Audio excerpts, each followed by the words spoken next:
Great to be here.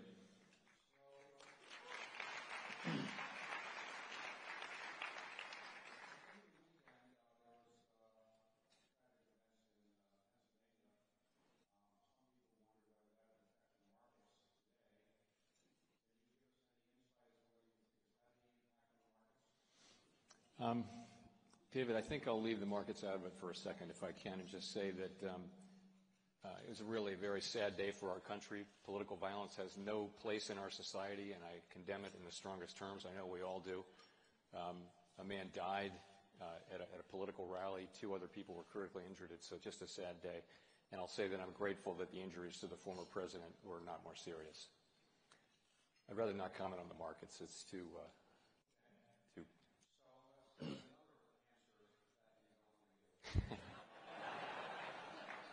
no foreplay, huh?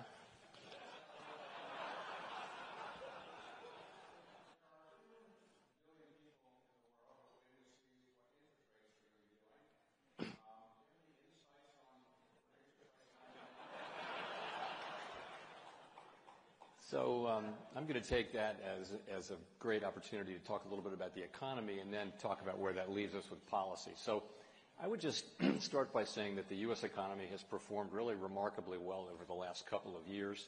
2023, last year, was a year in which the economy grew well above 3%.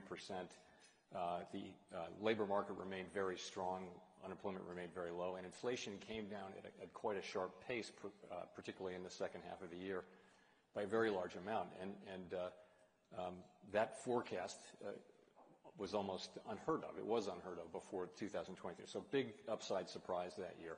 This year, we had expected the economy to slow a bit gradually, the labor market to continue to gradually cool off after being overheated a couple of years ago, and inflation to continue to make progress. And something like that is basically what has happened. The economy is growing now at about 1.5% in the first half of the year. Most forecasters have about a 2% growth rate for the full year. The labor market, again, has moved into better and better balance to the point where I think you can now say it's essentially no tighter than it was in 2019 before the pandemic.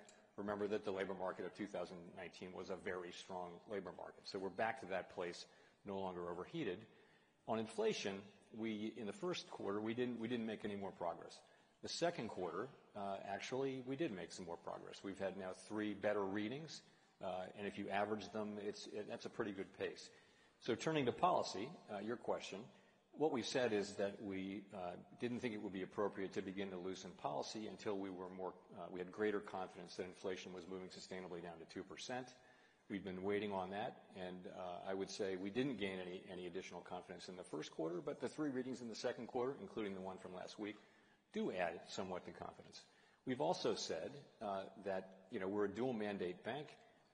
For a long time since inflation arrived, it's been appropriate to focus mainly on inflation. But now that inflation has come down and the labor market has indeed cooled off, we're going to be looking at both mandates. They're in much better balance, and that means that if we were to see an unexpected weakening in the labor market, then that might also be a reason for reaction by us.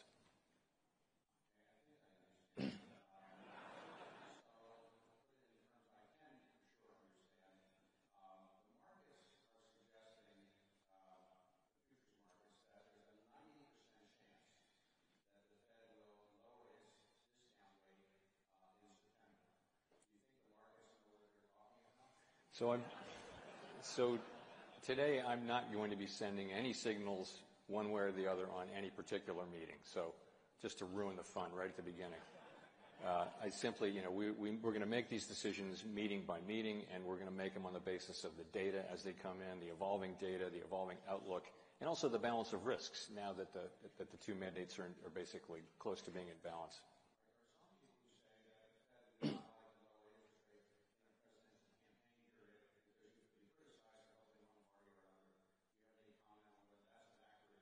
I do. So our undertaking at all times is that we'll make our decisions based on the incoming data, the evolving outlook, balance of risks, and only on that. We don't take political considerations into account. We don't put up a political filter on our decisions. That would not. It's hard enough to make these decisions based on the appropriate factors. If you're going to add a whole different filter in an area where we're not experts, that's not going to improve the quality of our decisions, and it's also not the orders we have from Congress. Our orders from Congress are to use our tools to foster maximum employment and price stability, and to do so without political considerations. That's what we're always going to do. If you look at the modern record, that is what we do, and we don't think about election cycles or anything that's political. Okay. So the Fed has set a target for inflation of 2%. Now, can you clarify, does that mean that the inflation rate has to be at 2% before you're ready to move, if you are ready to move, or does it have to be within sight? And what does it mean to be within sight? So when we change interest rates, that tightens financial conditions, and that in turn affects economic outcomes, growth, labor markets, and ultimately inflation, but with lags that can be long and variable, as Milton Friedman famously said. And the implication of that is that if you wait until inflation gets all the way down to 2%, you've probably waited too long, because the tightening that you're doing, or the level of tightness that you have, is still having effects which will probably drive inflation below 2%. So we've been very clear that you wouldn't wait for inflation to get all the way down to 2%. Our test has been for the past quite some time that we wanted to have greater confidence that inflation was moving sustainably down toward our 2% target. And what increases that confidence in that is more good inflation data. And lately here, we have been getting some of that. Okay. So when you say we, let's talk about who we is. The FOMC, for those who don't follow Washington acronyms, it stands for what? What is the FOMC? It's the Federal Open Market Committee. Okay. And who is on that committee? It's a little bit complicated, our structure is. We have 7 governors here in Washington, all nominated by the president and confirmed to staggered 14-year terms. And we have 12 Reserve Bank presidents at reserve banks around the country. All 19, 7 plus 12, are participants on the FOMC. In any given year, all of the 7 governors vote, and 5 of the 12 Reserve Bank presidents vote. But one of the voters is always the New York Fed. Okay, and so when you have an FOMC meeting, how many do you have a year? We have 8 a year. Okay, so you have 8 a year, and when you get together for 2 days or so? We do. So generally starts at noon or in the morning of a Tuesday, and we go all day. We generally talk about the economy, the financial stability issues, whatever special topics there may be. And at the end of the day, each person speaks on those things, and I speak at the end of that day. Then there's a brief presentation on monetary policy, and then we go to dinner upstairs in the Martin Building, and we come back the next morning. We come in at 9 o'clock, and we talk about monetary policy until we're satisfied with the outcome on monetary policy, and that usually takes most of the morning. Okay, so when you go into an FOMC meeting that the first day, do you pretty much know where you want to come out at the end of the second day, or you want to listen to everybody and you haven't made up your mind yet? The way it works is that, I talk to the other 18 participants regularly, and I talk to all of them at least once in the 10 days before the meeting. And I'm thinking about this 3 or 4 weeks before the meeting. What should we want to achieve? What data do we need to see? How do we want to change our communications? All those things. And so I talk to people, listen to them, and I try to put together an answer that has broad support on the committee. And so when we go into the committee on Tuesday morning, I'm confident usually that I know where this is going to go. But, things happen. We get data during the meeting sometimes. Events happen. But largely you go in kind of knowing what the likely outcome is. And that's the design of it.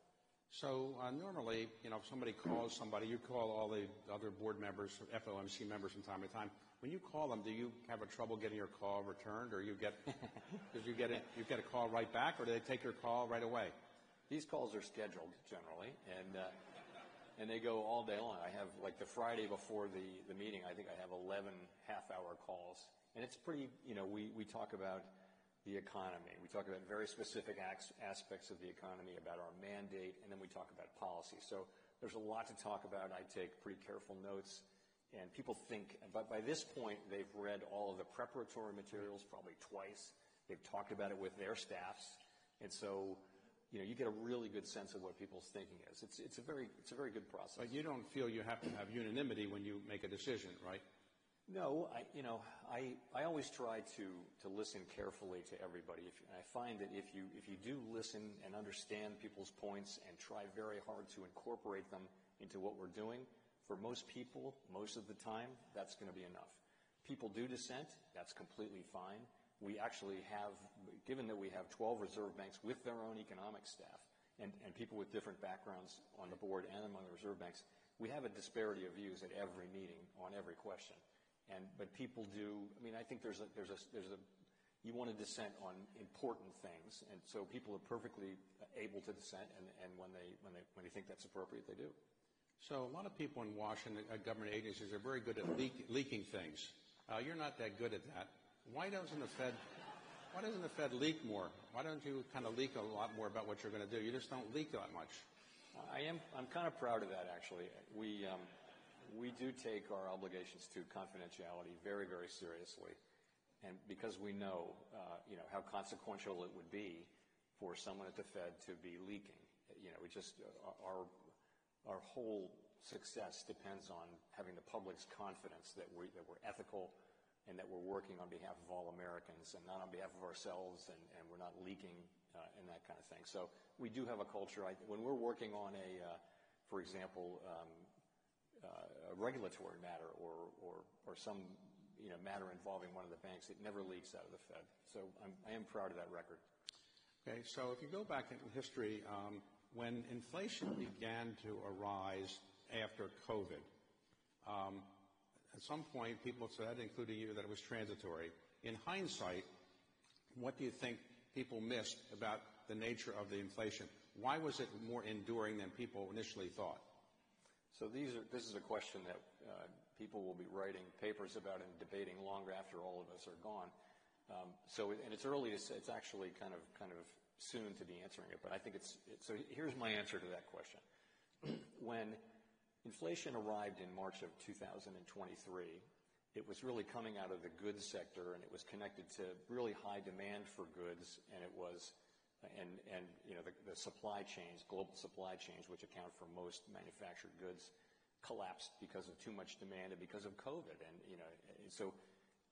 and to us that looked like a temporary, fleeting situation.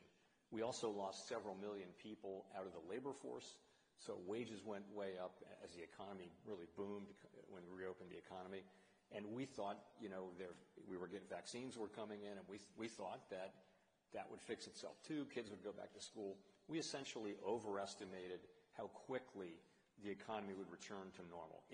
These things finally did happen in 2023, but they didn't happen in 2021 or 2. And what we meant by transitory was that it would go away fairly quickly without the need for our intervention. You don't want to intervene with interest rates if something's going to go away quickly without us intervening, because monetary policy, as I mentioned, works with long and variable lags. So the lure is you look through things like a temporary oil shock. So that was the mistake, was that it actually didn't reverse itself. The problems with the supply side didn't reverse themselves until 2023, when they really did, when we got a big burst of employment and also the supply chains were fixed. So in hindsight, now knowing everything you now know, would you have done anything differently? Would you have had less quantitative easing? Would you have changed interest rates differently? What would you have done differently now knowing everything we now know? It's almost unfair. Hindsight's always 20/20, right? We remember what we were doing in real time.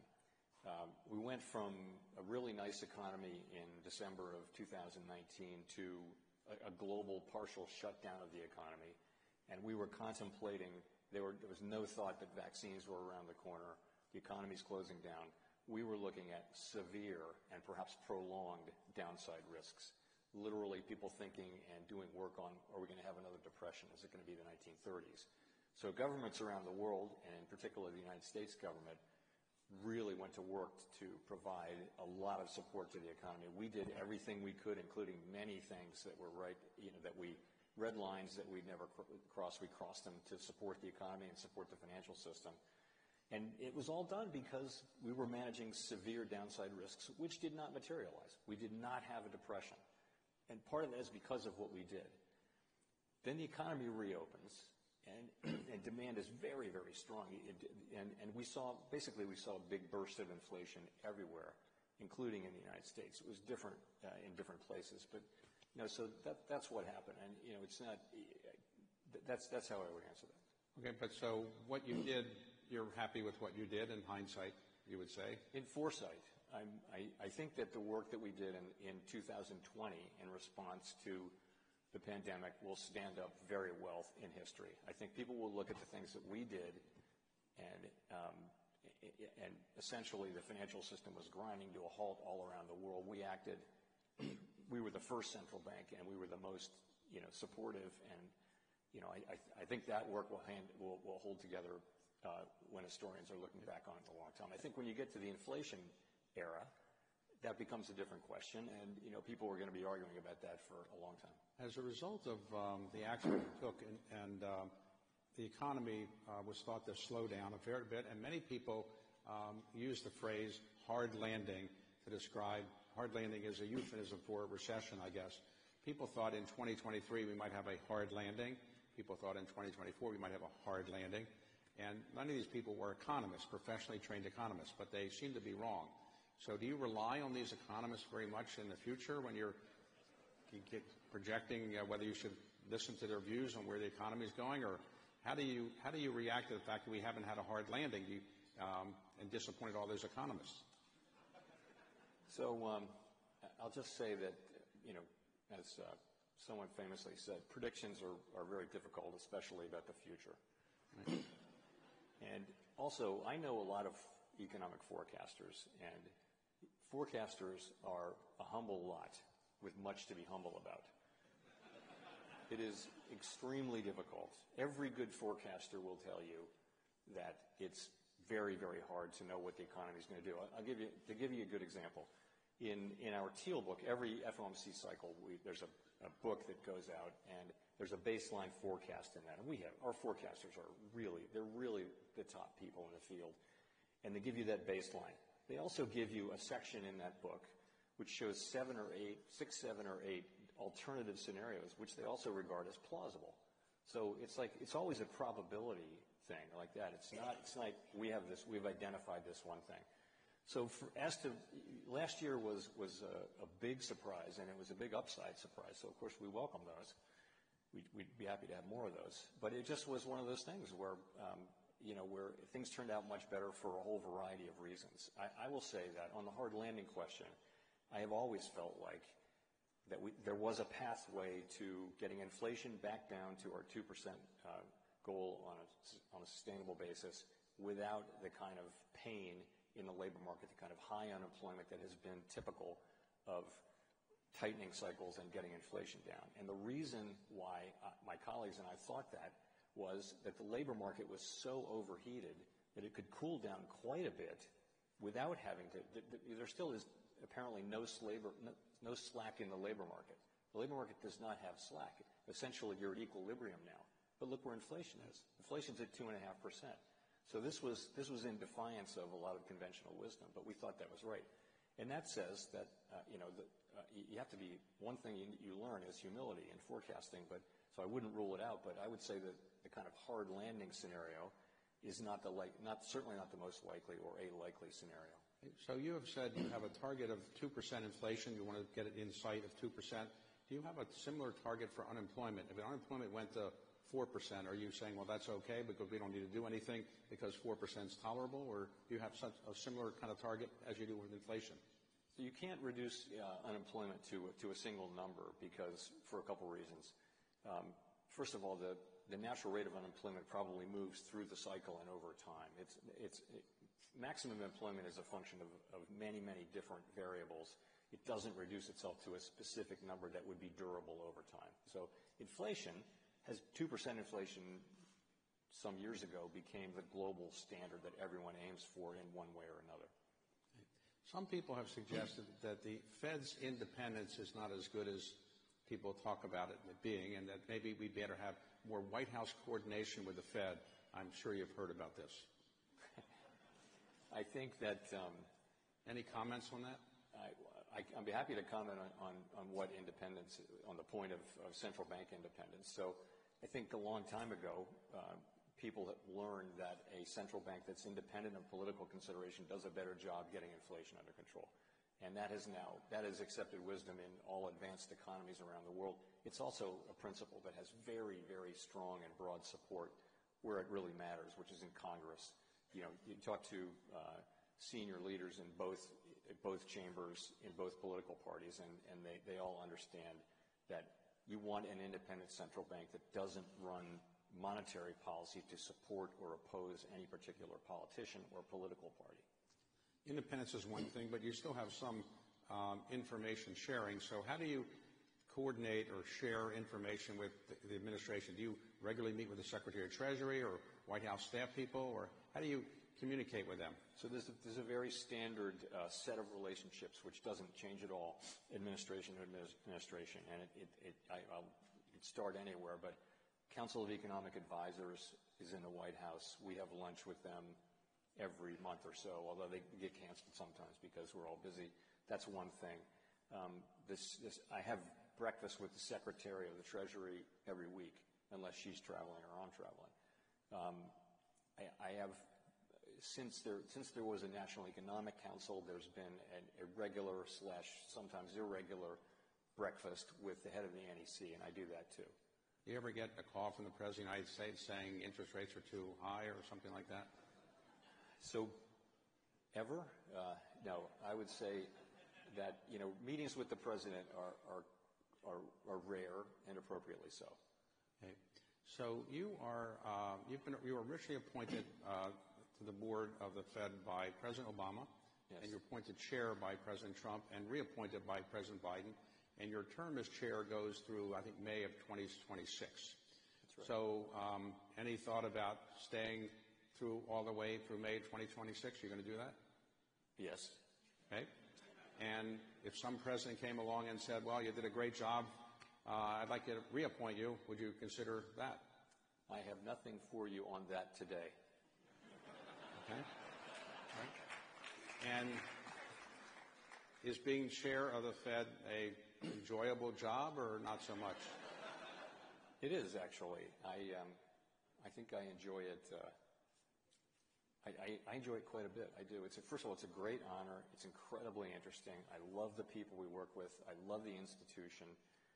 At this time in my life, it's just been a great thing. I'm in my 13th year there now, and it's been really challenging and all that. But what else would you want? I'm very happy doing the job. So you're obviously in pretty good shape. How do you stay in shape? Do you walk a lot, or you ride bikes, or what do you do? Yes, I do those things. I swim, I ride my bike, I go to the gym a lot. I try to stay fit, as you will remember from our days together. Right. So but when you were, let's say, riding a bike, did people, get out of the way, or do you have... Nobody knows you with a bike helmet and goggles on. You're just another person on the road. So I think you have said somewhere that when the Fed does lower interest rates, not saying that you're saying it's going to do that, but if the Fed does lower interest rates at some point, you didn't think it was ever going to go back to kind of the free money practically of years ago when interest rates are almost zero. Is that a fair statement, that you don't think it's a good idea to go back to interest rates as low as they once were? The period between the global financial crisis and the pandemic was historically unusual from the standpoint that we had ever lower interest rates through that era, including part of the era when, for example, sovereign debt of major European sovereigns was trading at a significantly negative rate. And so that was quite unusual. And still, even with rates that low, inflation was very low, below target. So the question is what caused that, and are the forces that caused that gone for now? And I think most people attribute the low inflation era to slow-moving forces like demographics, globalization, technological evolution, things like that. And those may or may not have changed. But nonetheless, I look at where we are now. Our funds rate is 5.3%, roughly, give or take. And it feels like it's restrictive, but not severely restrictive. So it tells me that rates, at least for now, the neutral rate must have risen, probably has risen from where it was during the inter-crisis period. And I think instinctively, I can't prove this. We're going to learn about this empirically, but it seems to me that the neutral rate is probably higher than it was during the inter-crisis period, and so rates will be higher. So the Federal Reserve, without saying you're going to lower interest rates at this point, if you did lower interest rates at some time, I thought you had said you didn't want to lower interest rates and then maybe say, well, maybe we made a mistake and we're going to increase them again. You want to have a policy that's fairly consistent for a while? In other words, lower interest rates but not bounce back and forth every FOMC meeting. Is that a fair summary? That wouldn't be a great outcome, but we don't want to be too risk averse. I think we want to, we know that the economy is unpredictable, and the test we've set is we want to have greater confidence that inflation is moving sustainably down to 2%, or alternatively, if we see unexpected weakening in the labor market, or some combination of those two. And when we see that, and the data really show that, and that's reflected in our confidence and our understanding, then it'll be time for us to move. And we won't worry. Of course, it wouldn't be great if you were moving up and down quite a bit. That wouldn't be ideal.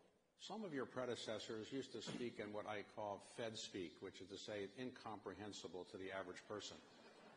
You try to actually explain things. Is that because you're not an economist, or you just like to explain things better because you actually sort of explain what you're likely to do at the Fed, and then you actually explain afterwards? Does that upset a lot of people at the Fed that you actually try to put it in English? No, I don't think so. No, as you know, I enjoy communicating with people, and I didn't have a career as an academic economist. I'm not a trained economist, so I don't speak like one. And that I do hear a lot from, for example, people on Capitol Hill that they really appreciate that they can understand what I'm saying. So today, the ECB lowered their interest rates recently. So why do you think the ECB lowered interest rates before the Federal Reserve? Their economy is weaker than ours, or what? Yeah, so they're different. There are differences if you look around the world, and the big difference between the United States and many other nations is just that our economy has been so much stronger. Europe went through, the European Union went through significant Eurozone, a significant period of very, very low growth, while we were growing, 3% plus last year. So we're in a different place. And actually, what's more remarkable about the current situation is how much there is in common between what happened. Inflation broke out everywhere. Central banks did kind of very similar things. There's little differences in timing in terms of starting to loosen policy, but really the era, I think, will be known much more for its commonalities than it is for its differences like this. So when the FOMC makes a decision, let's say to increase rates or lower rates, they finish their final meeting, you are authorized then to go out and explain what it is. How long before after the meeting ends before you go out and publicly explain it? Is it 20 minutes or so? It's 3 or 4 hours usually. 3 or 4 hours? Yes, because the meeting might end at, I'm out at 2:30 p.m. That's when the press conference starts at 2:30, so usually the meeting's over by 11. And you don't worry that things will leak out in that interim period of time, I assume? No, I don't. Okay. People know better than that, I think. And so in some parts of the society these days, people are making decisions based on something called artificial intelligence, AI. Have you thought about, calling up ChatGPT and saying, here's all the data we have. What do you think about would be a good idea? Have you ever thought about that, or they're not going to like you to do that? We haven't done that. We have done little things like we've asked ChatGPT to generate questions for the press conference. Oh. And I'm happy to report for any journalists who are here that the questions were not as good as the ones we get from real journalists. So, what about my questions? How do they compare to my questions? Okay. No comment. Right, so they weren't that great. Okay. So today, at the Federal Reserve Board, you are not involved in picking anybody who's on the Federal Reserve Board. The president makes those decisions. Do they ever call you for advice on who you might pick or they might pick? It has happened, but it's, I would say, not the norm now. Okay. The Reserve Bank presidents are different. We play a role with the search committees from the Reserve Banks on that. So every summer there's a meeting of the Federal Reserve people out in Jackson Hole. What do you all do out there? I always wonder, you wear cowboy boots, you go on ride horses. What do you all do? Why do you need to go to Jackson Hole? Why not go to, someplace closer than to Washington, D.C., Baltimore like? Cowboy boots are worn by some, but not all. I don't wear them myself. But it's what it is. It's an academic conference. So the Kansas City Fed, which puts this on, they'll pick a topic, and then they'll find, really top economists to write papers about that topic or more than one topic. You come to Jackson Hole, they present their paper, people critique it, they praise it, and that kind of thing, and that's the mornings. And in the afternoon, people go take a hike, and let me be clear, this is not a rate hike, it's an actual physical hike. But you usually make a speech out there, I think, yes. every year. Traditionally, I've done this every year, but not every Fed chair has done it every year, but I give the opening speech, and it doesn't have to have anything to do with the topic of the conference. I just give a speech. And is it carefully worked on by the staff? You make sure you say something that sounds interesting, but you don't make any news? No, actually, so I try to do, typically what I do is I talk about it's really focused on the economic outlook and that kind of thing at any given point in time. At Jackson Hole, I've tried to take a step back or move to a higher level and try to say things that have a little more generality to them and see what can we learn, for example. Now, the Federal Reserve is over 100 years old. It was created under Woodrow Wilson. If you were around then, what would you have suggested they do better than they did in creating the system? Or do you think the system works pretty well after 100 years and you wouldn't change it very much? So I'm giving myself perfect hindsight here. I would do what Congress did in 1933. So the original Fed didn't have an FOMC, and it really didn't function very well during the early parts of the Depression or during other. So in 1933, the current structure was put in place, and that's with the FOMC, with the number of governors and the voting arrangements. And I think that arrangement is fine. It works really well. In the 70s, the dual mandate was added. But ultimately, we're not looking for any law change. We think we have the authorities that we need. We think that the law is in just a fine place. Okay. So basically, you think the system works reasonably well. I do. As it is today.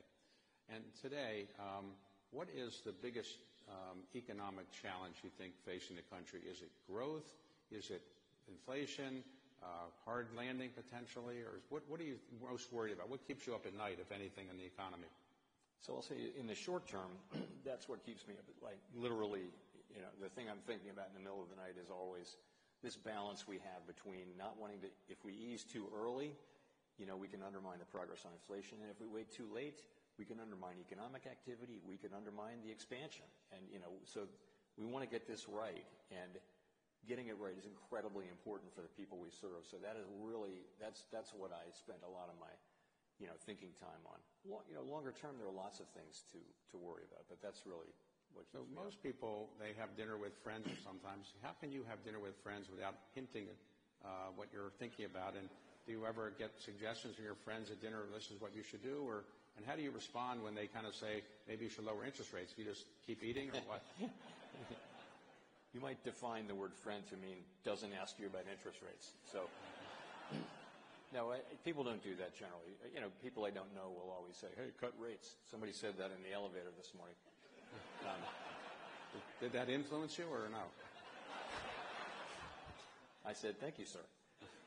No, but I mean, people say things, but, it's fine.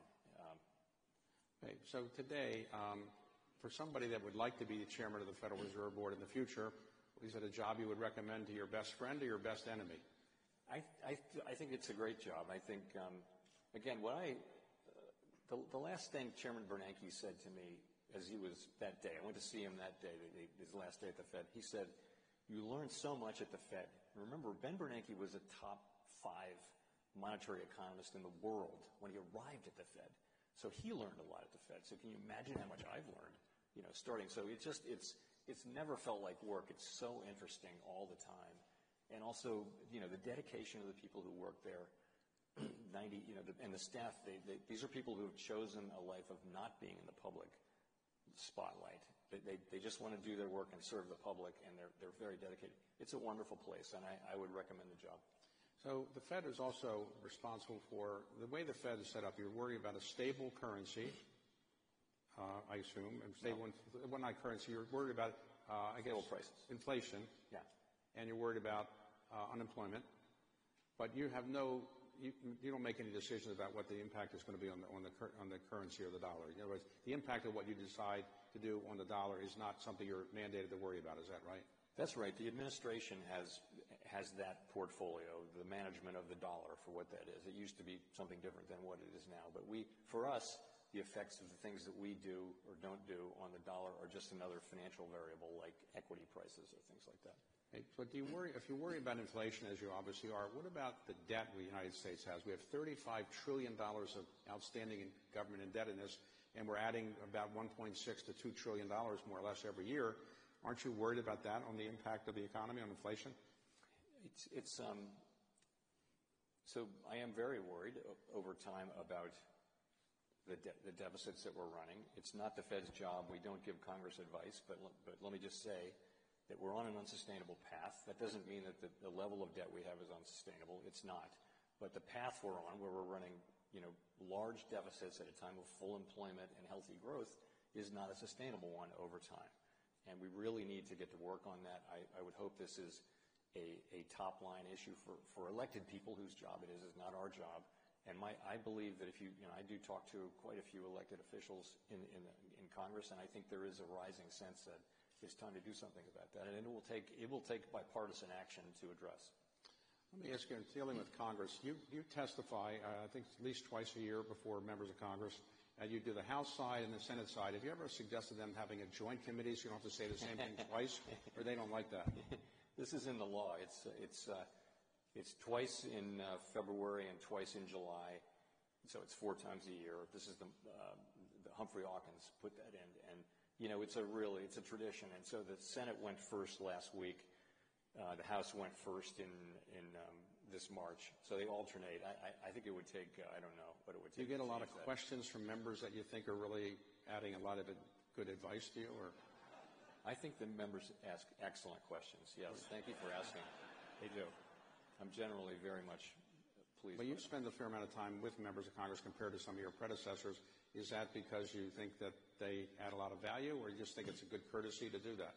I think it's part of our job. In our system of government, it is the legislature that has oversight over the Fed. It's not the executive branch. In a parliamentary system, they're sort of one and the same.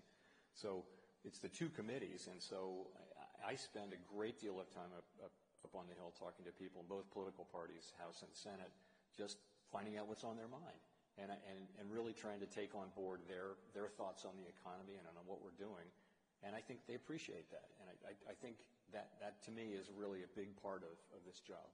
The Fed depends on data, but how good is the Fed data collection efforts? In other words, are you using the same data collection methods you used 20, 30 years ago, or because of technology, you have better data collection methods than before? And are you convinced you have data that's as good as the private sector has?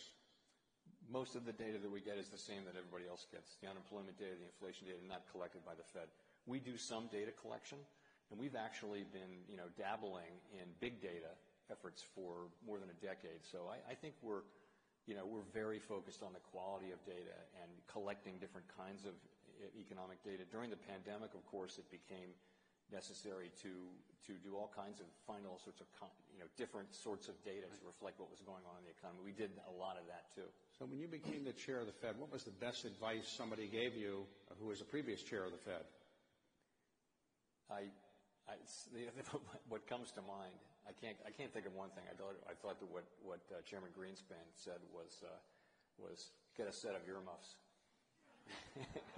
And when you eventually are not the chair of the Fed and if somebody succeeds you, what would be the advice you would give them about how to be a good chair of the Fed? To me,